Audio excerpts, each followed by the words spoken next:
Assalamu alaikum jama'a, barkanmu da wannan lokaci. A jama'a na dawo in ɗan ƙara amsa wasu tambayoyi guda biyu.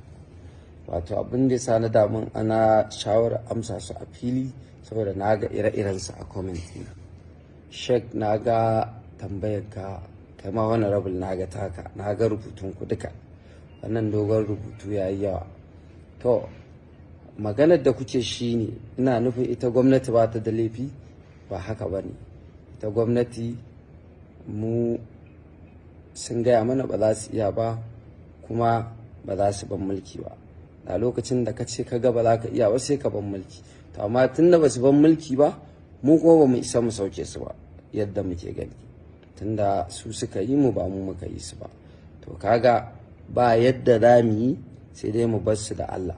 Yanzu mu namu shine ta yaya za mu fito mu nemi taimako, kamar yadda wannan suka ce a taimaka musu, Ingila ta taimaka musu, kalata. To amma ai ba mutum kaɗan ake bari su aikin ba, haɗuwa ake aiki. Sannan kuka ce mai isa na ce mutanenmu munafuncinsu ne yake taimaka mu muke taimaka. Wannan haka ne, mu muke taimaka musu. Bari mu baka misali. A Zamfara gwamnan ya fito da kansa ya ce ba zai iya ba, sannan kowa ya kare kansa. To amma saboda san rai, gwamnan Zamfara so yake zarci, kuma mu ɗin mu muke ƙoƙarin tura ta yaya zai zarci. Menene?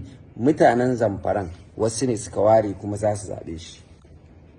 A Katsina gwamnan ya ce ba zai iya ba.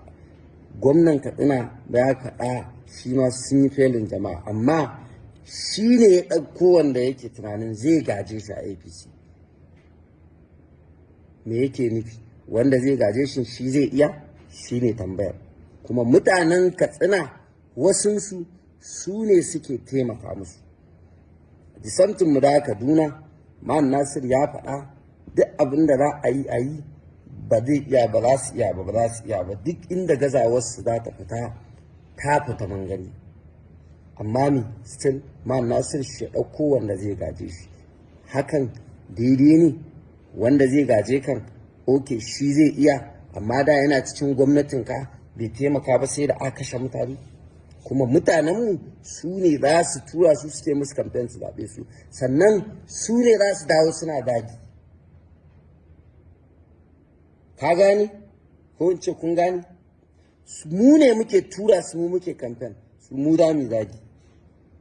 Kusa ni ban ji da kunne na ba, amma da yawa an gani shugaban ƙasa yayi Allah yake yi ya ga ya baggun nan. To shugaban ƙasa na so ya ban mulki, amma still suna da wanda suke so ya gaje su. Shi kuma wannan wanda zai gaje su fa ya ce fa zai dora ne irin akan abubuwan shugaban ƙasa. To me hakan take nufi kenan? Ina so mu fahimci wannan maganar tawa. Kuma mu muke rigima, waɗannan sun ware. To abu ɗaya ne, ko muna tunanin cewar a'a shugabancin nan ba shugabannin ne ya kamata su iya ƙoƙarinsu a samu gyara ba, ko kuma a'a da yawan mu ma ba ma su yarda akwai rashin tsaron ba ma, ko kuma a'a muna zargin wasu ne na ƙungiyoyin adawa su suke kawo mana wannan insecurity. To malam mu muke jawo kanmu. Ɗan majalisu nawa ne a ɓangarorin nasu ana yin ko tari ba sa yi a majalisa, amma 'yan ɓangarorinsu suna nan suna ƙoƙarin su mai da su. To malam siyasa wake da shinkafa ce, in ka yadda da ni kenan. Wannan karan siyasa 2023 wake da shinkafa ce, in ka yadda da ni kenan. Yanzu barin ma wani misali, ka koma Maiduguri zulum, Allah ya masa albarka. Tun da yake bayanansa ka ji alamar gazawa. Kullum ƙoƙarin da yake ya zai yi gaba, ya za a yi gaba, ya za a yi wa mutane aiki. Ni in gaya maka ina cikin mutanen da suka dinka addu'a, na yi ta. Allah ya sa kada a ɗau zulum vice president, Allah ya mai da shi gwamnan Maiduguri. Saboda me? In ya ɗora daga iya abin da ya yi musu, za su ƙara gaba. sannan ana da tabbas in ba shi bane za a samu kamar sa wanda zai jajirce. Da akwai mutanen da suke ganin wannan abin da yake bai kamata ba a matsayinsa na shugaban ƙasa, a matsayinsa na gwamna a Minnesota, wanda shi kuma ne har ga Allah yana iya ƙoƙarinsa ne ya sanya fitar da kansa tsakaninsa da mutanensa da Allah, kuma an samu abu. To kaga wannan ko yi za ka yi, iyayen za ka yi ka zaɓe shi, ko wannan aka ce ka ɓula da jininka ka zaɓe shi, ka yi iya ƙoƙarinka, saboda me ka gani ya iya ƙoƙarinsa. To mutanenmu mu taimaki kanmu da Allah, mu zauna mu gaya wa kanmu gaskiya, mu gaya wa kanmu gaskiya. Mu ne kuma mu ne kuma mu ne kuma mu ne ba ma so abin ne ƙari, mu ne gindinsa, mu ne tsakiyarsa, kuma mu muke tura shi da kanmu. Wannan gaskiya ne.